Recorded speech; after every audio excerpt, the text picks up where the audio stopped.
So my name is Dana Yanutzi, and I'm a New York-based actor and director. I am the director, and I'm also one of the co-producers. I wanted to mount this production because I felt like this was the right time and the right moment in time to really revisit this very important piece. I was reading an article about this time last year about a rape case, and it was just very upsetting.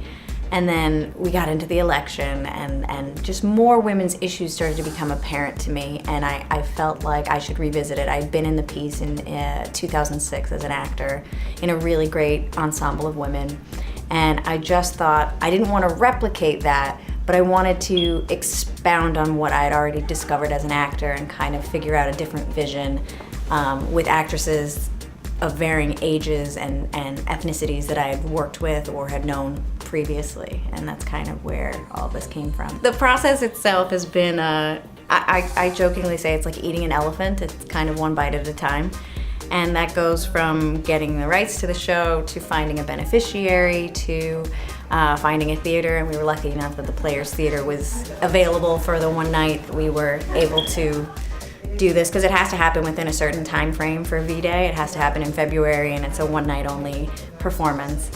And then the finding of the cast, and we're in the middle of rehearsals right now, which has been a lot of fun. And working with each of the women has been really interesting because everyone comes to it with a very different perspective. Okay, hi, my name's Kalia Medeiros, and I play woman number 1 in the Vagina Monologues.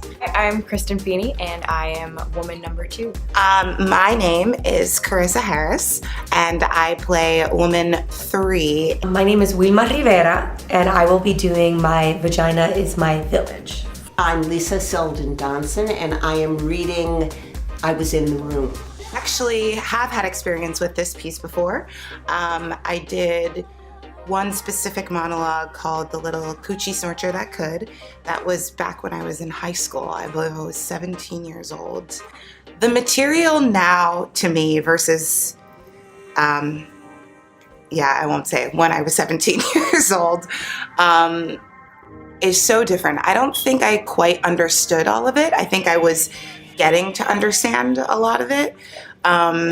Now it's almost when I read the material, when I say the lines, when we're talking about these things in rehearsal, it's almost like reteaching myself what I've learned in those years that have passed since I did it the first time to now. In Great Neck, they call it a pussycat. A woman there said her mother used to tell her, "Don't wear panties underneath your pajamas, dear. You have to air out your pussycat." In Westchester, they called it a pookie. In New Jersey, a twat. I think people keep coming back to this piece because, you know, it still makes people uncomfortable a little bit, you know, and that's a real telling sign that it needs to be said, that it needs to be talked about, because it's not something that really needs to be taboo, and yet it is. So I think people keep coming back to it to try to like cross that divide and reach people and connect. Yeah. But I think today these monologues ring so true, and they're so important to tell. I wanted to go directly to 1600 Pennsylvania Avenue. Obviously, there's still a lot of the content that's relevant. I mean, it's still a discussion that needs to be had, and I found it so interesting because in reading it, there are still parts that make me feel uncomfortable, and I have to look at it and say, why do I feel uncomfortable talking about the female body, talking about my vagina, talking about all these universal things that women go through? And I think that's why the play is still relevant, because it still doesn't come very easily for everyone to hear this and to experience what this show has to offer. I bet you're worried. We were worried. We were worried about vaginas. We were worried what we think about vaginas, and even more worried what we don't think about them.